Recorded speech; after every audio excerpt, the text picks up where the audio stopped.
Welcome to our Coaches Kitchen Table Discussion Series, where you join myself and the top coaches and influencers in the sport community, where we talk about a variety of topics related to coaching, athlete development, and so on. In this episode, we talk with special guest Kyle Paquette. Kyle has a PhD in sports psychology and coach development and has been a mental performance consultant for the past 17 years.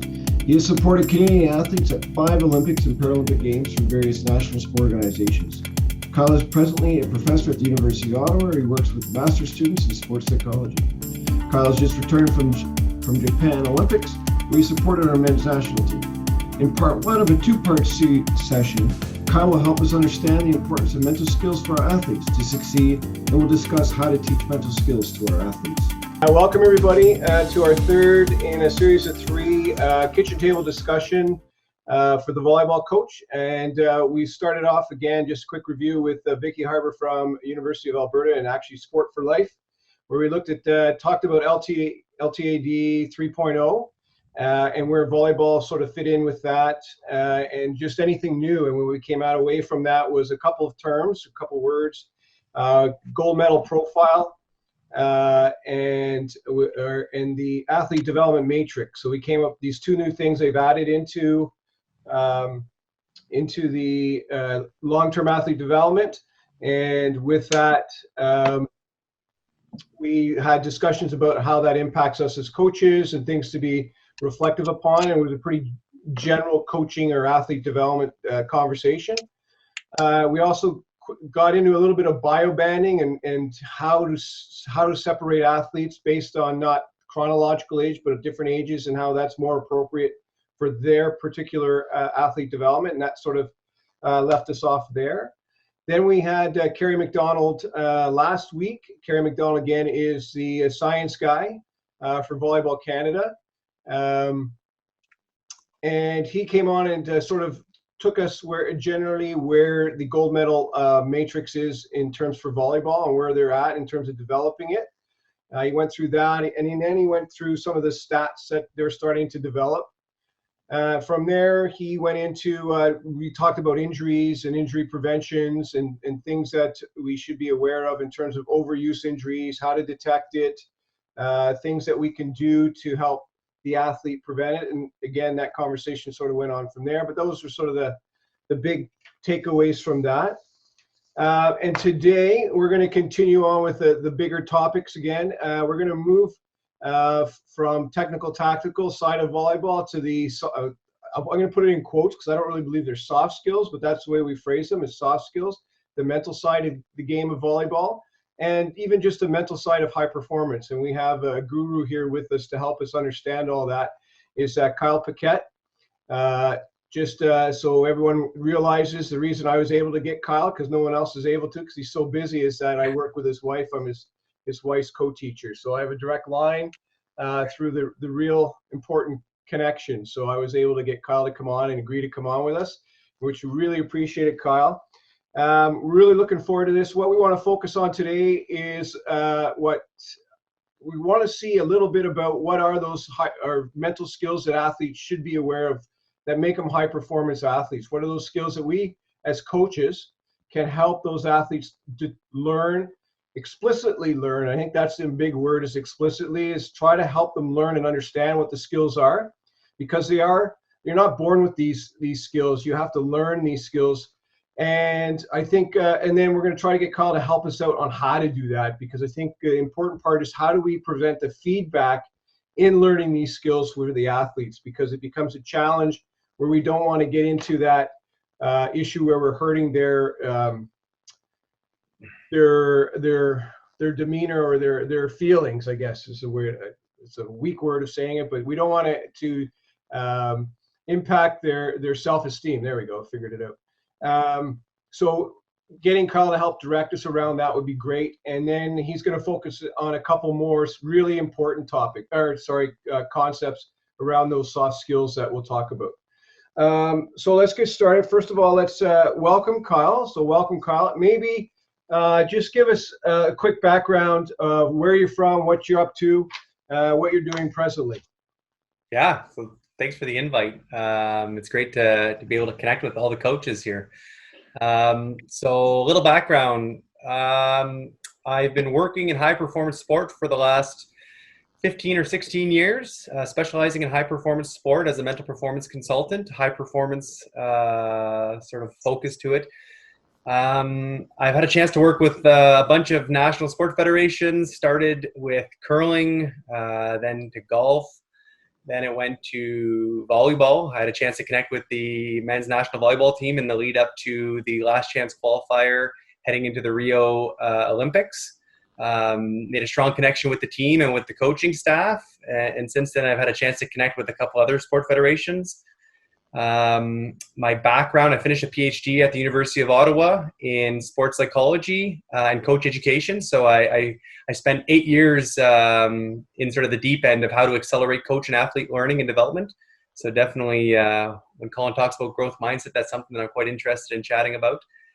And now it's been pretty much all hands on deck, just trying to support organizations, sports, teams, and individuals in putting together plans to manage some of the COVID-related challenges and sort of alterations to their circumstances that they've experienced. And that's been a pretty full-time gig for the last 12 or 13 weeks, however long we've been in this bubble.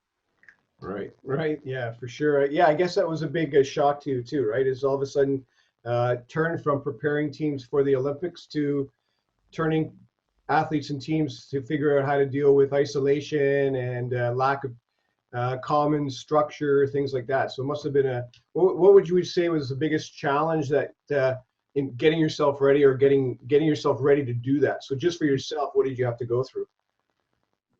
Yeah, it's interesting. For me, it wasn't a big challenge early on. Like, when it comes time, when something happens like that and you need to kind of be ready and you need to prioritize your efforts towards people in need or programs in need, that was pretty easy for me. I think the challenge was probably about 8 or 9 weeks into it when I realized that my work week changed from about 50 hours a week to about 65 hours a week. And I didn't have a great office set up. And not only was I probably stressed out mentally, physically I was messed up because of the circumstances or the environment I tried to engineer for myself. Another challenge also was just realizing that there was just a full spectrum of sort of implications that this COVID had on people. You had some athletes and coaches and support staff who were absolutely thriving because it was the first break they've had in about 6 years. And they were completely capitalizing on the free time that they were afforded. And then on the other side of the continuum, you had people who were really struggling, where you would have support staff where both them and their spouses lost their jobs, and their kids were dealing with mental health issues, and it was a real struggle day by day. So trying to pinpoint where everybody was on that continuum and providing relevant support was a challenge.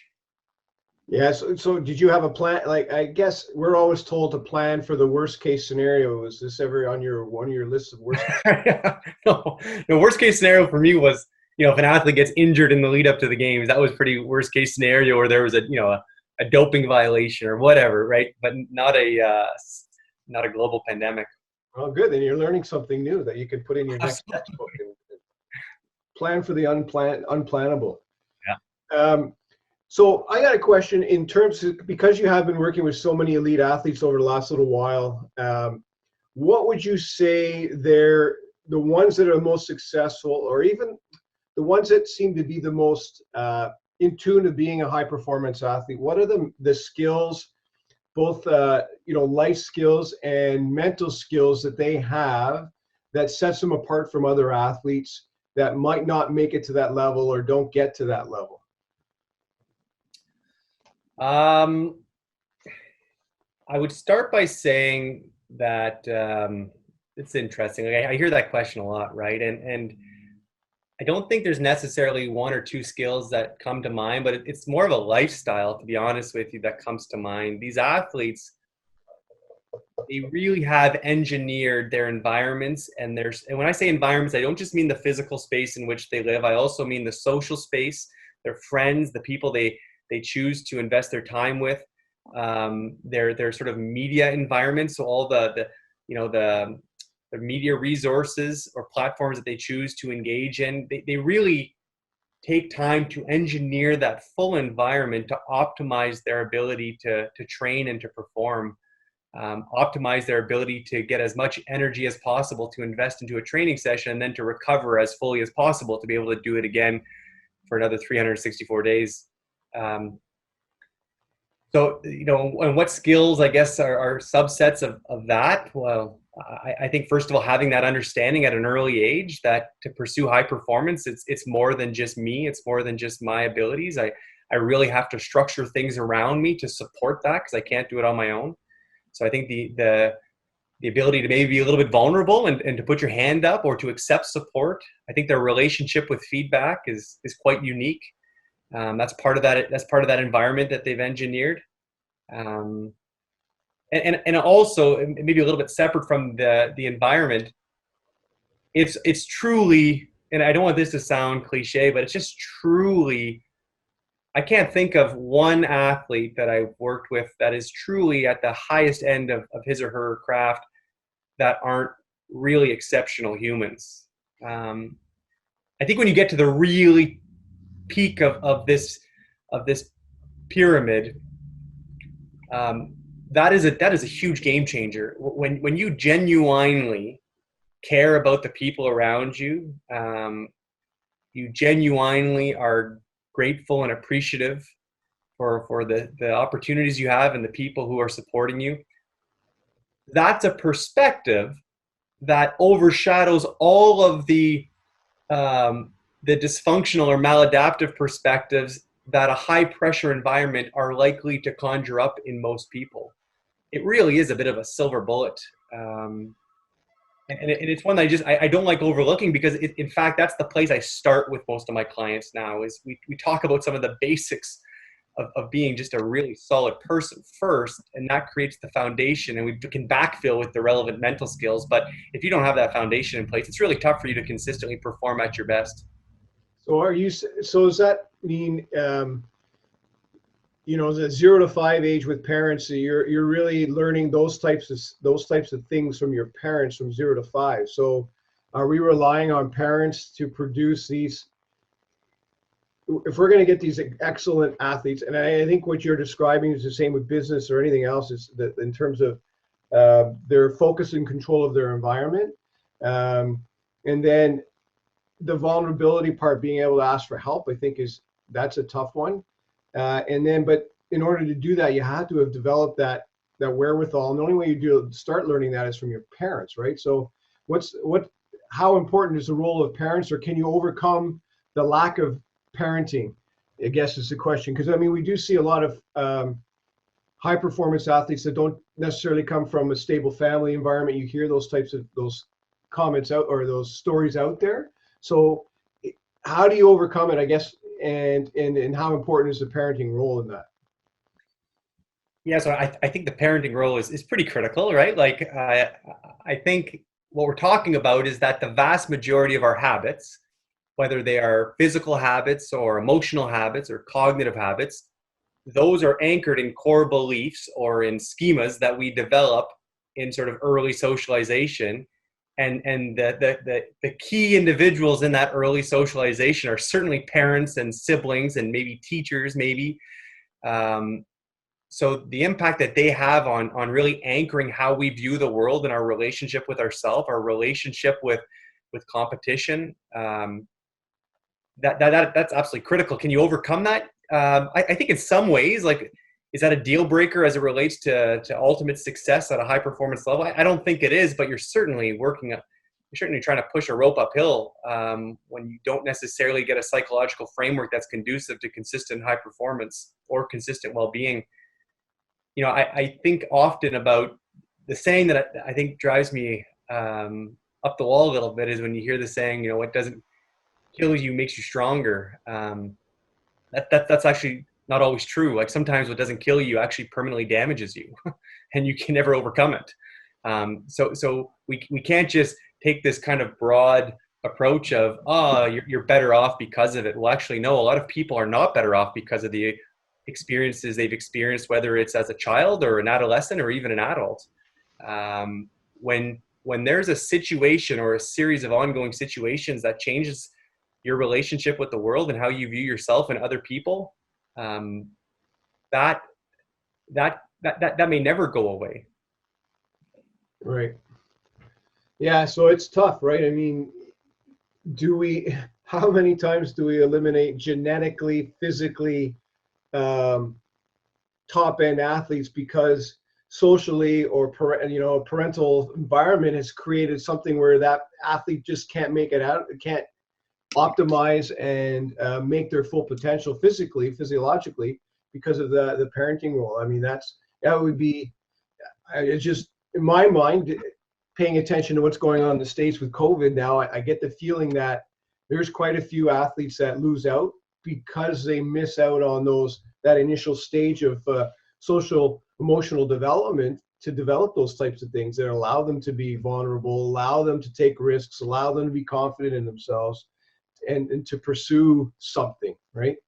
Yeah, and just to jump in, like in fairness to the parents, though, it's easy for us to reverse engineer an athlete's ability to be vulnerable and robust and say, well, it's largely influenced by the parents. Sure, but if we even reverse engineer that further, well, the parents' behavior and their role in parenting is going to be largely influenced by the environment in which they're parenting.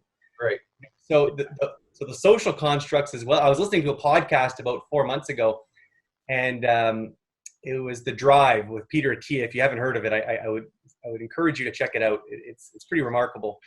And he was talking about, he's a medical doctor. He's talking about how he went to a state prison close by in California, and how as part of a sort of inmate rehab program, they do this activity where they bring people from the outside and they get together with 40 inmates on the inside. And there's this activity where the inmates are standing on one side of the room and the guests, who in this case, it was a couple medical doctors, a few CEOs, are standing on the other side of the room, and the game is, or the activity is, step to the middle if you've ever, or if ...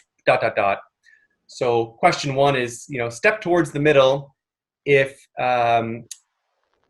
anyone in your family graduated from high school. So all the visitors step to the middle. One of the inmates step to the middle. Okay, go back to the sides. Step to the middle if you've had more than 3 books in your house growing up. All the visitors step towards the middle, none of the inmates.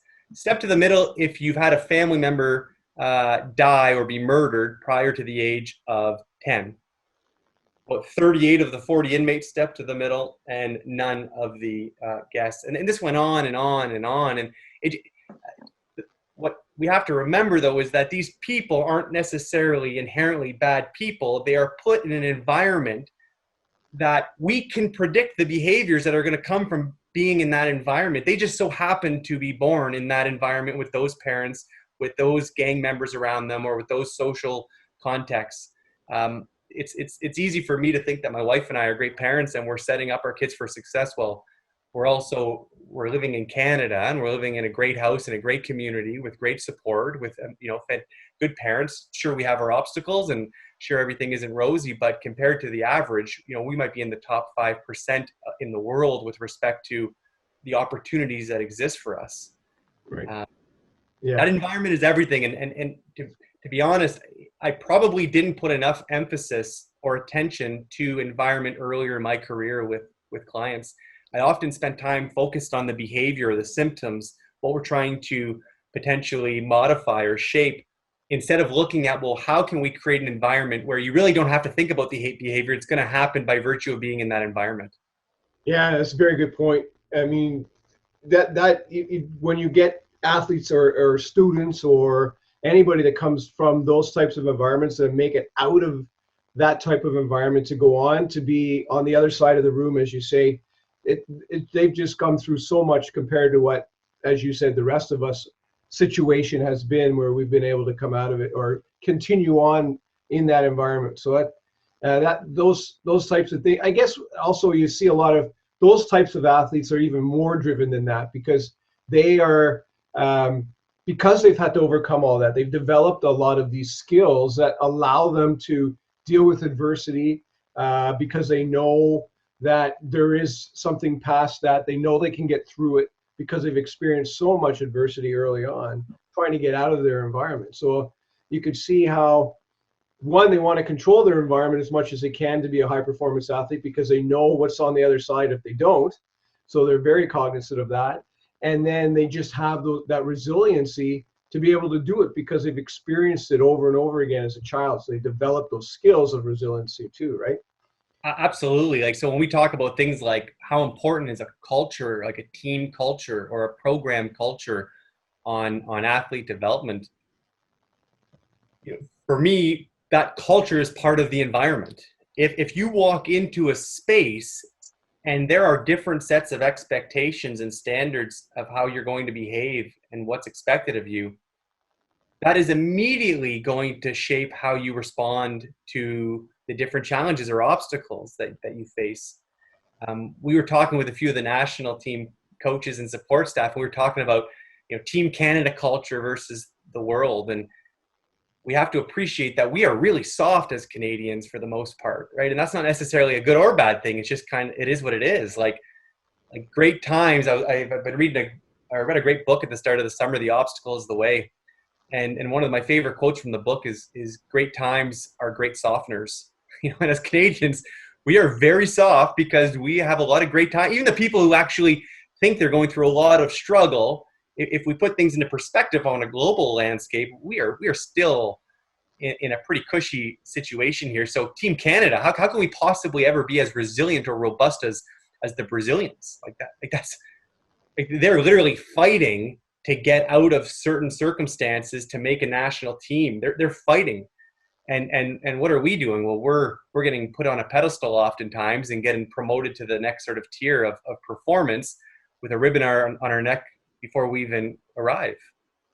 Yeah. So, I guess the question is when we looked at the American men's team when they won, I think it was the '88 Olympics, and they went off to the wilderness and Brenda, Paul, maybe you can correct me on the exact time frame, but they were gone in the wilderness on their own, survival wilderness on their own for like weeks on end, where they had to survive on their own with just the backpack on their back. And then to create that environment of finding a way to work together to overcome challenges that are, they're life and death, but they're controlled life and death. They're not really life and death, but if you're in the moment out there, I guess you're feeling like it's life and death. Yeah. To create that energy within your team, right? And so the question would be we can't, as a club coach, I can't do that with my athletes. I can take them on a retreat like I do. I take them on a weekend retreat. It's just us. But try to create that culture, try to create that uncomfortableness within them so that they can support each other and become a group together, right? That can trust each other. And the word vulnerable comes up. And how do we be vulnerable with each other? We did, you had to air band a song in front of everybody, right? So an air band song doesn't seem that long, but I did it. And man, that's a long song, 2.5 minutes. Superman song by Crash Test Dummies. That's a long song, man. And when you're there by yourself in front of 12 girls watching you, it makes it's a big challenge. And I think the question is, what are things that we can do to create that environment where we create that culture of a team that says this is the way we're going to be, but how do we get buy-in, I guess, is the other part. That's the hard part, is how do we get the buy-in?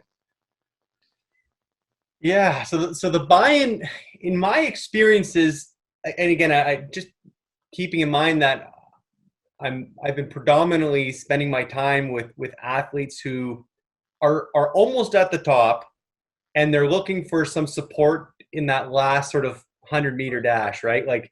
So at that level, the buy-in is often not as much of a challenge because they're usually mature, they're usually older adults, and when you provide a little bit of perspective and you compare them to other nations who they're competing against, and you just talk about life circumstances and opportunities and privileges and things like entitlement, and they can start to see the picture pretty quickly. So they start to understand the need to maybe engage in activities that are created to develop resilience, given that it's not part of their everyday life. So how did the men's team respond when you told them they were soft? Well, it's funny. I was worried. It's taken me 3 years and again, I wouldn't have used those words in particular, although I think at some point I probably said it directly. It's first of all, so developing vulnerability, I think we often see vulnerability kind of like that air band example where it's like, I'm going to throw somebody onto the stage and you better be vulnerable to get through the 7-minute song. But it can't just be challenged. It has to be balanced off with some care for the person. Now that's really important, because in the absence of trust, all of the challenge in the world isn't going to create vulnerability. It's likely going to create dejection or the complete avoidance. So it's this balance between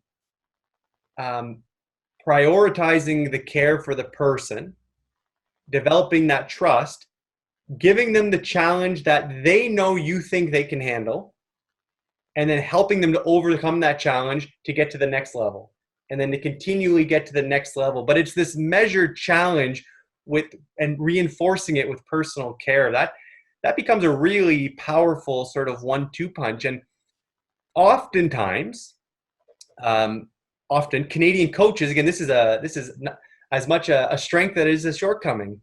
Canadian coaches are really nice. Like, we're really nice people. We're kind, and we care a lot about the athletes we coach. That's typically why we get involved in coaching, because we want to support people. So we usually would sort of self-assess really high on the personal care index, and then on the direct challenge piece or the measured challenge piece, we would usually be a little bit lower on that. So we're limiting the growth piece. We're not actually requiring our athletes to be all that vulnerable, because I guess in a way we're not choosing to be vulnerable by challenging them directly. Yeah. Okay. Yeah. I can see that. But I mean, we are. I guess we also have that other side of it, right? The social stigma side, where and again, the way you deliver that message is important too. But we're always concerned about the optics of what it looks like when we're pushing someone to, let's say they get to tears, and where they want to quit, and it's like, oh, have I wrecked them for life on this sport, or have I hurt them in some way where they're, it's you can't fix it. And I think because of the way mental health has been put to the forefront now too, I think coaches, we're nice Canadians for sure, but even now I think we're even more aware of the way we present ourselves. I mean, I think of the way I coached in the 90s compared to the way I coach now, it's night and day. I mean, it's not even close to the way I approach every single practice and every single athlete now. It's totally night and day. And it's to figure out that balance, I guess, and the correct way of doing it to ensure we get them to see that we're trying to help them overcome a challenge versus we're just trying to push them because we're mean people, right? And that's becomes the art of coaching, where I think all of us can work on that and continue to work on those things to make ourselves better at it, for sure. I think so. I think there's been such a push with safe sport. I've had to, everybody working in the sports sector has had to complete a safe sport training. I believe at all levels. I know that I've had to complete it twice for 2 different sports, and I think it's like the pendulum swinging. The pendulum, I think, has swung so far over to the left right now, and for all the right reasons. Everybody has great intentions, and it's certainly going to save a lot of sport participants. I would say, in light of that, depending on what context you're operating in. So, for example, if you're in a participatory, inclusive U14 sport program versus if you're part of a national team program where you have chosen to pursue excellence, I believe we have to just be mindful of the context we're in, and we have to course correct, or we have to sort of adjust that pendulum accordingly. Like I think especially some of the high performance coaches, they almost feel a little bit handcuffed now, and they're unsure of what sort of is within boundaries and what's outside of boundaries, and where's the gray area. And I think the gray area is a lot smaller than people would think it is. Like if you walk into an environment, you can tell pretty quickly if you're in an environment that is conducive to high performance and excellence versus if you're in one that is over-indexing on care for the person and kindness, or one that's over-indexing on challenge with not enough personal care. So I agree, but I also, in that respect, as it relates to high performance sport, we're talking about safe sport, but there are other elements that we also have to be mindful of. that potentially could harm our athletes, such as doping. To what degree are we going to turn a blind eye to that, or not do our due diligence in an area like doping? So I think it's interesting, because I just think at some point the high performance world has to reflect on, well, top performance and values-based safe sport, they're not perfectly parallel to each other. At some point they're going to intersect, and the coaches or the individuals are going to have to choose which direction they want to go. Are they going to make a left and stay on this track, or are they going to make a right and stay on this track? Because I don't think they both point towards, again, gold medals. Right. Yeah, I know. I agree. And I think we see that more and more in we'll stay with the volleyball community at the club level, where we can see that in terms of teams, in terms of the way they perform on and off the court, their due diligence to small things, their nutrition, the way they interact with their coach. And I think one of the thoughts I had was that and from what I see I do differently now than I did before, was I developed that relationship with the individual athlete in terms of a trusting method, so that they trust me, that if I'm going to push them and I appreciate their effort, but I'm not giving in because I think they can do better and I expect more, and I'm not going to just praise them because they put an effort in when I want them to do more, and I expect more from them. I'll tell them I want more from them. They can receive that message a lot better than I think the way I would deliver it in the past, for sure. And I think that is sort of where you say it crosses that, where the safe sport comes in, and then the high performance starts to mesh. You can mesh them together, and then when you start pushing the challenge part, they have that trust factor with you now, so that they're willing to go with you and take that leap of faith that they're capable of doing there, that you're right and they're holding back, I think. Yeah, and to be clear, the crisscross is mostly or more so as it relates to value-based sports and high performance sports. But absolutely, I think, challenging and creating an environment that is going to build resilience and grit and competitiveness in athletes doesn't have to be done with an undertone of anger and frustration and resentment, right? It can be done in still a largely enjoyable way. Like, it can still, the interactions and the emotional tone or flavor of that environment can still be one that is relatively enjoyable, and one that people are still eager to enter, because they know that they have an opportunity not only to have some fun, but also to reach some potential that they might not have had the opportunity to tap into. Yeah, I agree. Yeah, and I think that's where conversations with coaches will help coaches understand that too, right? I think as being an educator, I mean, I've been immersed in that type of concept for a long time, but there's a lot of coaches that are volunteer community coaches out there right now that are engineers and don't really haven't really worked on or done anything where they've had to learn about these types of interactions with people and how to do that type of thing. And I think that's where these types of discussions and coaches getting together and talking about it will help a lot of our coaches understand that if you can do things in a way that's appropriate, and you can still push them and be challenged, right? And I think, I agree. I think we can move that way for sure. What I want to do is give anyone a chance to comment or question on that one just before we get into our actual questions. Anybody have anything? You just turn on your mic. Brenda, go ahead. Or click yes. I sort of have a mishmash of thoughts and a question I want you to comment on. I guess the first thing I'd say is, in my experience as a coach, I've come across some athletes that were particularly driven and tough and like competitive to the point that they would run headfirst into the wall. And what I found with most of them is that they've suffered on some level personally in the past, and this somehow means more to them than others. And, I've found myself having to say to some athletes, it's okay to fight. It's okay to battle. The court is our war zone, and you're a soldier fighting for your life. And it doesn't mean that you're a bad person or a prick or Yeah. or any of those things. So we do get a lot of, as you said, nice people. And so I'm curious as to some things you might suggest to help bring that,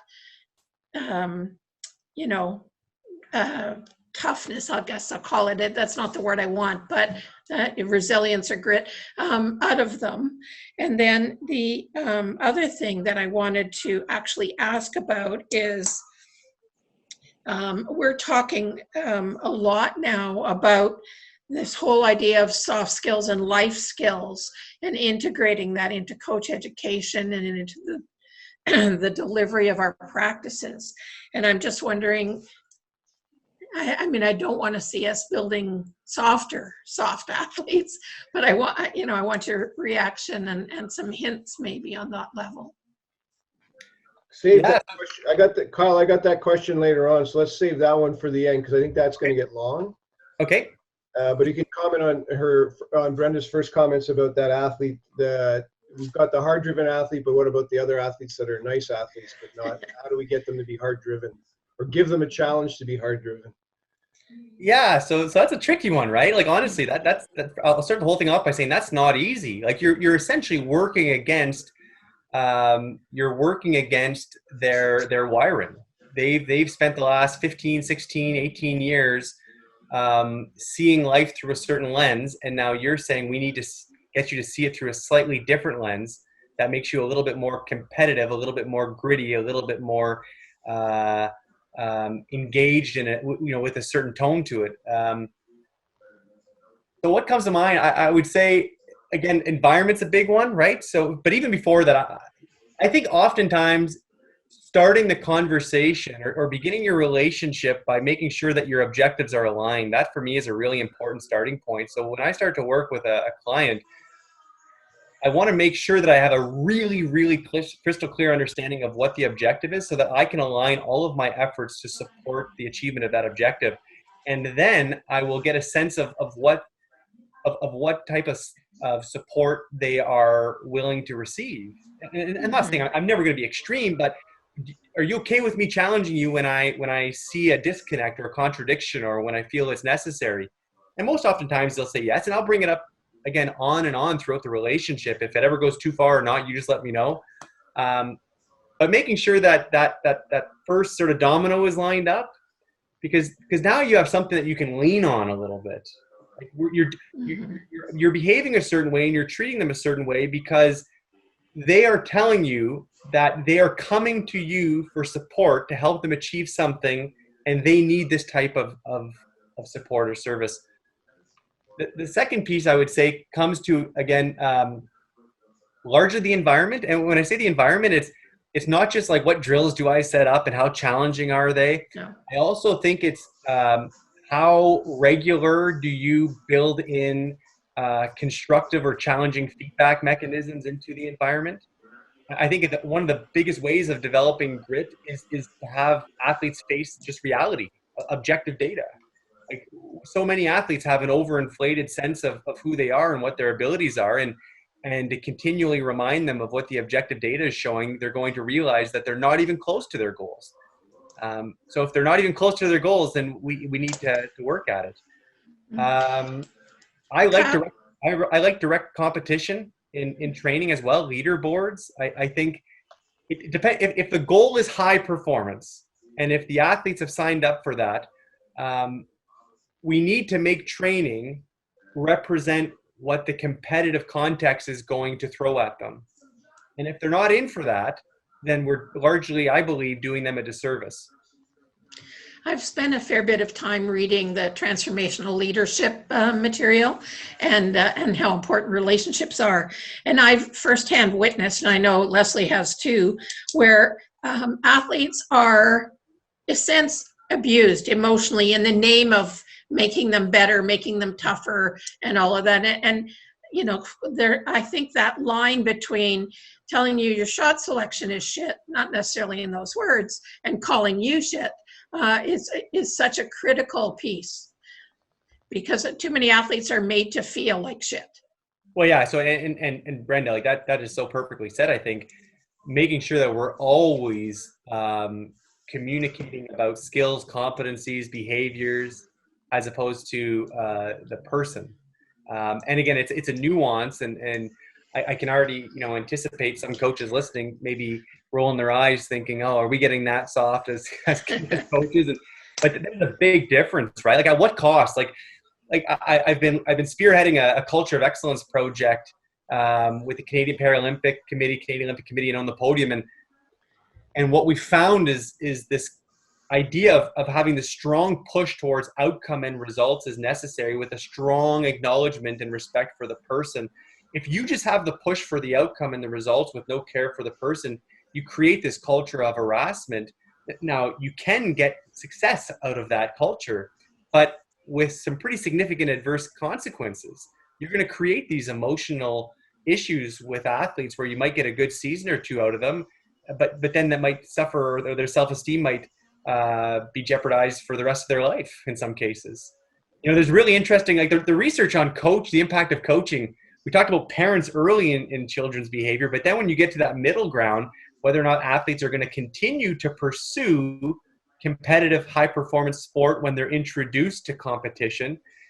There was a really great study that came out about, I guess it'd be 15 years ago now, where they showed about half the kids were worse off for participating in sport. So half of them were better off because of their involvement in sport, and the other half were worse off. That's a bit of an oversimplification, but the predominant moderating factor was the coach, the quality of the coach and the experience the coach created through that. Now, I'd like to think that's changed because of the efforts on behalf of our national governing bodies like the Coaches Association of Canada. It would be interesting to see a follow-up study. Thank you. All right, well, that sort of gets us going into my first question, which is pedagogy for an elite athlete. So with Vicky, she went through the athlete development matrix and the gold medal pathway and each sport is developing these for themselves. The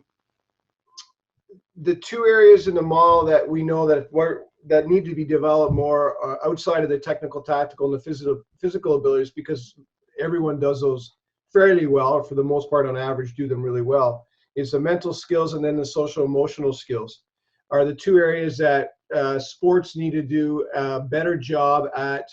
I keep coming back to this word explicitly training their athletes or allowing their athletes to develop these skills. We know that they also are being taught in theory, taught in school as well, and then also at home. So I mean, they are getting in theory, should be getting learning these skills and developing these skills in their whole life, because there are life skills. My question really for you is thinking about in general, and because you've got young kids, it might be a little bit hard, but let's start with a 13, 12U athlete and work our way up. What would you see the pedagogy of skills or key things at each of those ages that we should be working on, that minimally we could be working on right now as a coach at that age group to help that athlete develop those skills? So if I can, I'll start with the end in mind, just so we can reverse engineer it a bit. Sign down. That's perfect. Yeah. So I've been.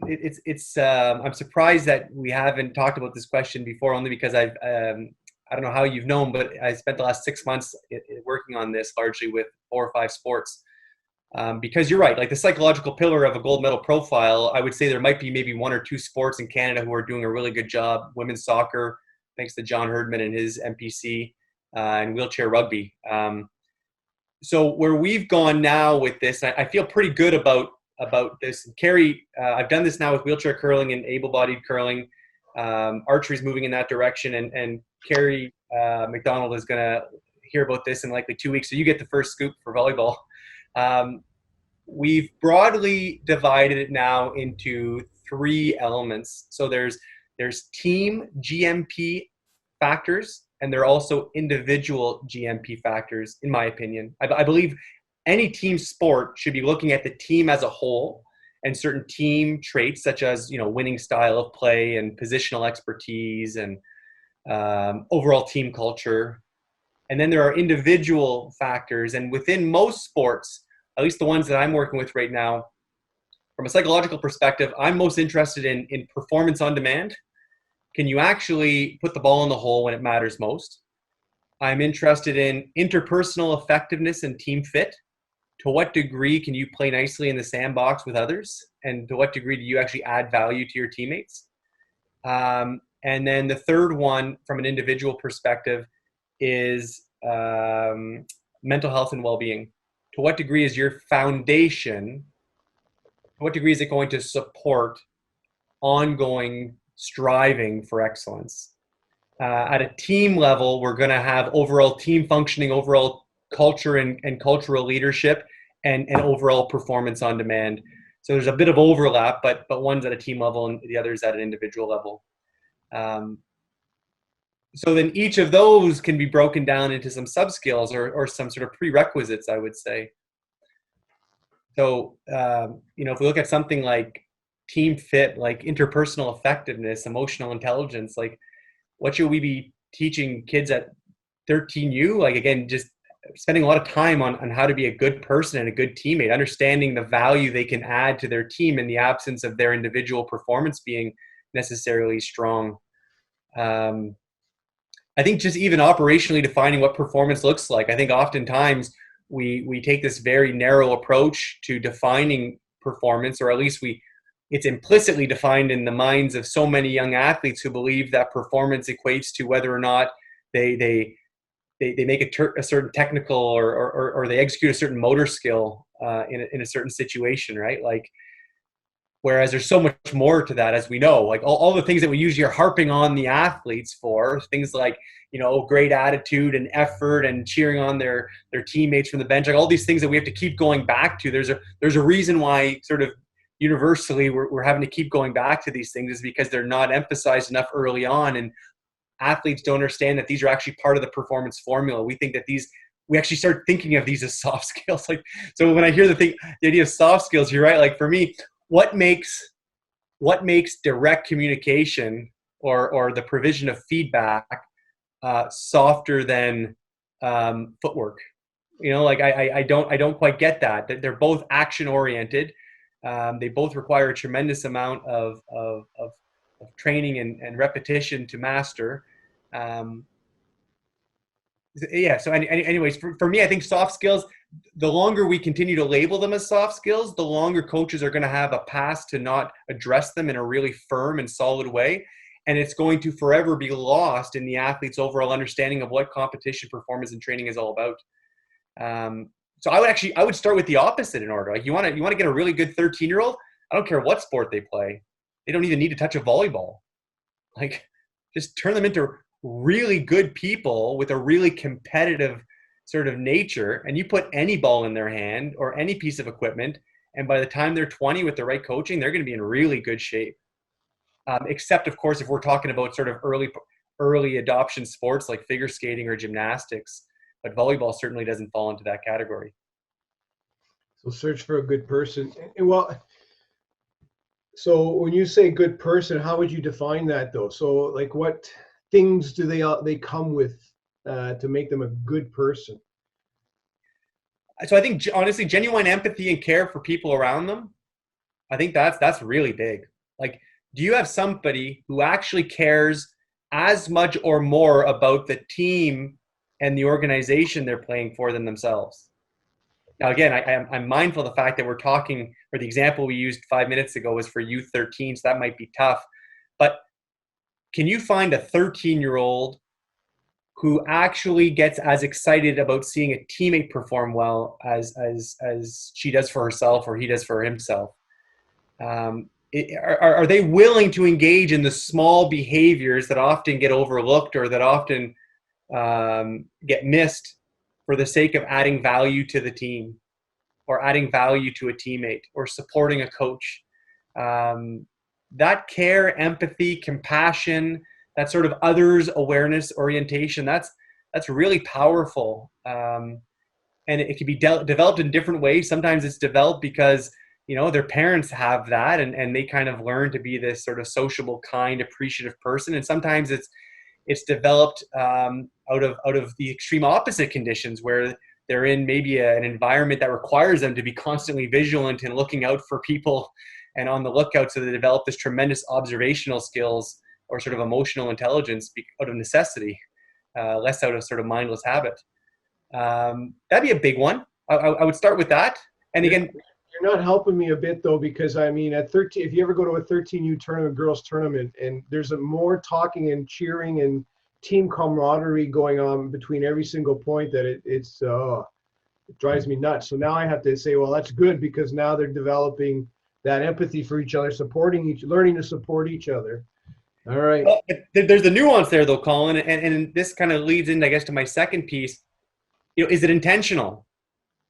Like, is it intentional in purpose or in service of the goal of the team or the goal of the individual, or is it a mindless habit that's actually getting them to avoid the drills that you're asking them to take part in?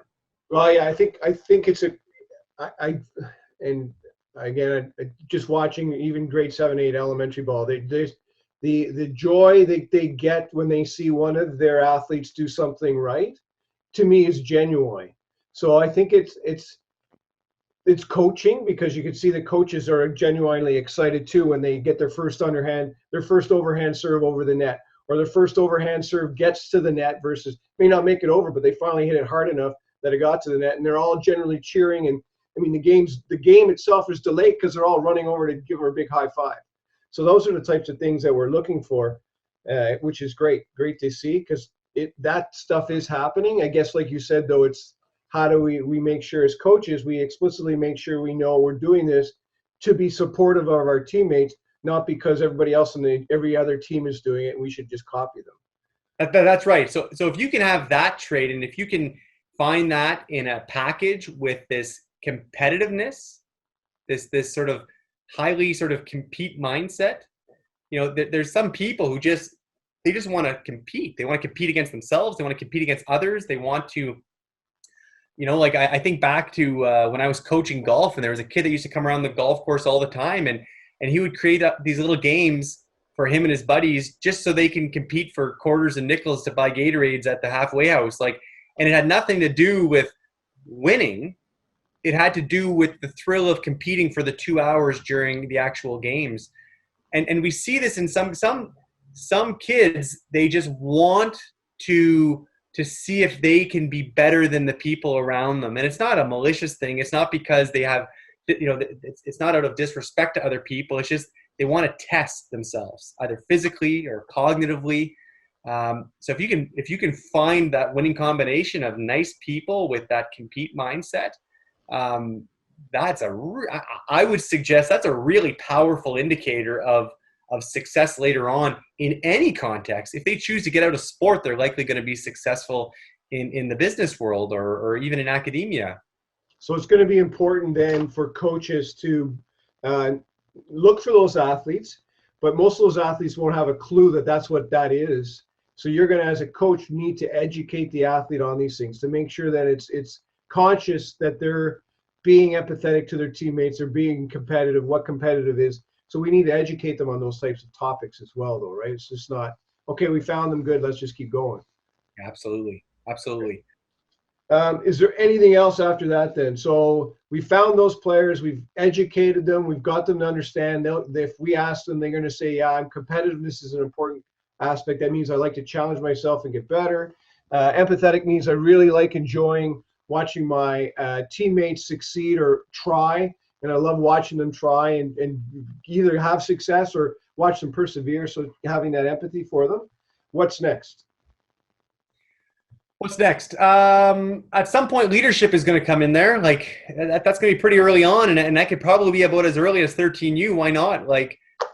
Understanding that when you take on a role of leader, that's going to largely create the conditions that are going to require those athletes to develop empathy and selflessness, and it's going to also force them to communicate. It's going to make them a little bit more empowered to potentially challenge their teammates. It's going to give them a broader perspective of the sort of a team focus as opposed to a self focus. So I think giving leadership opportunities at a young age to as many athletes as possible is really beneficial. It also provides them with an opportunity to develop their own agency and their own self-efficacy, their own confidence.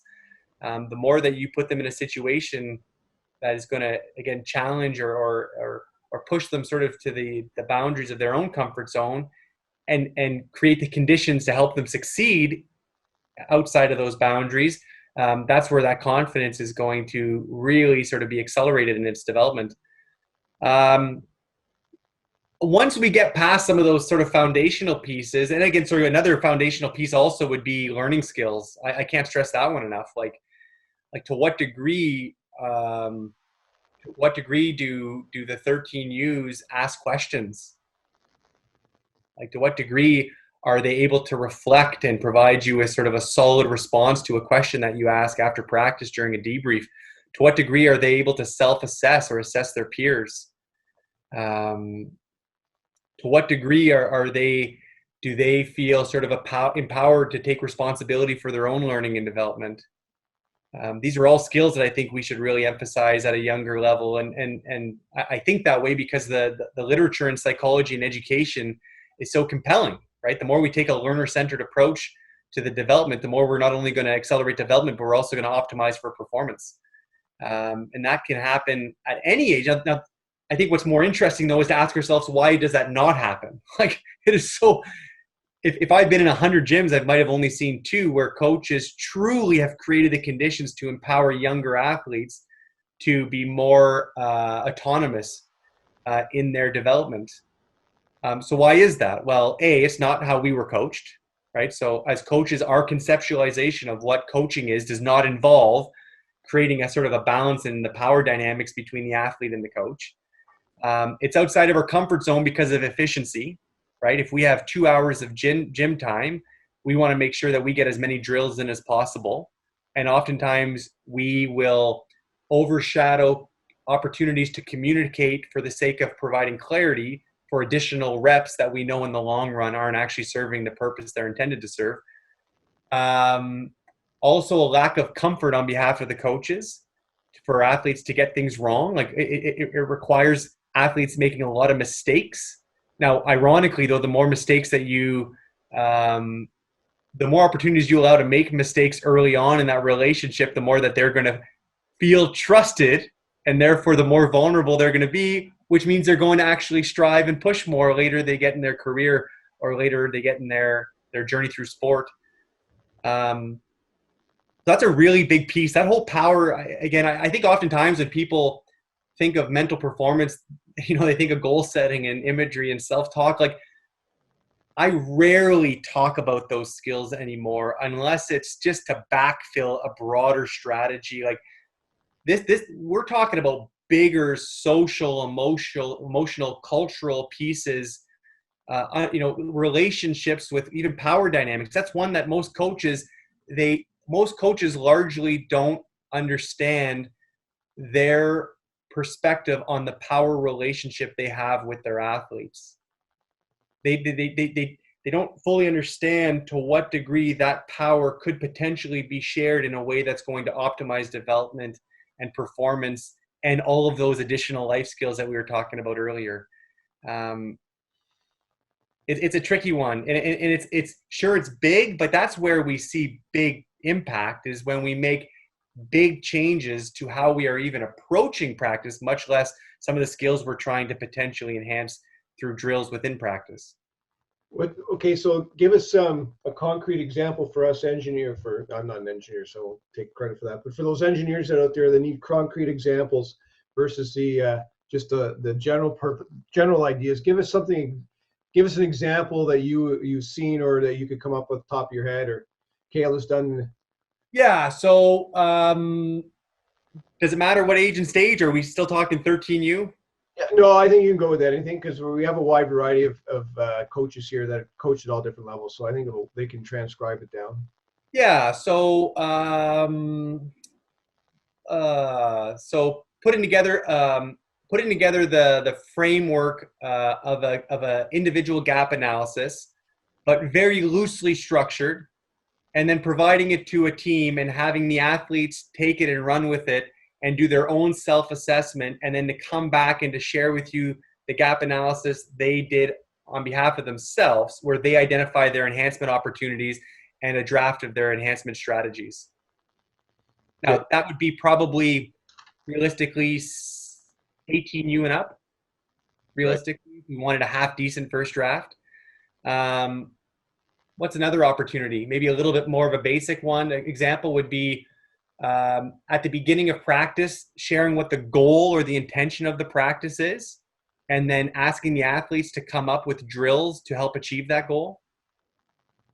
Right? So we're trying to work on this today. Let's hear 2 or 3 examples of drills or of activities we can do to work on this.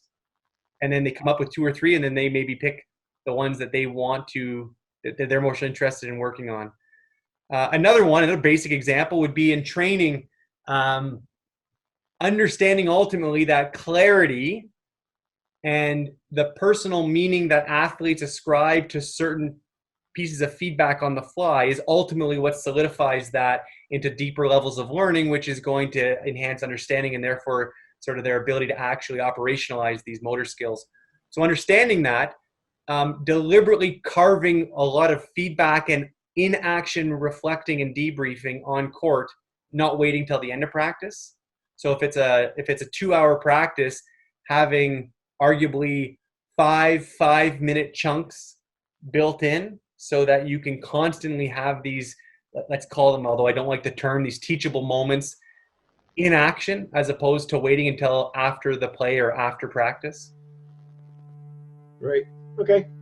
That's good. This is the end of part 1. Thanks for watching. Click in the top left-hand corner for part 2. Be sure to subscribe and like the video if you enjoyed it.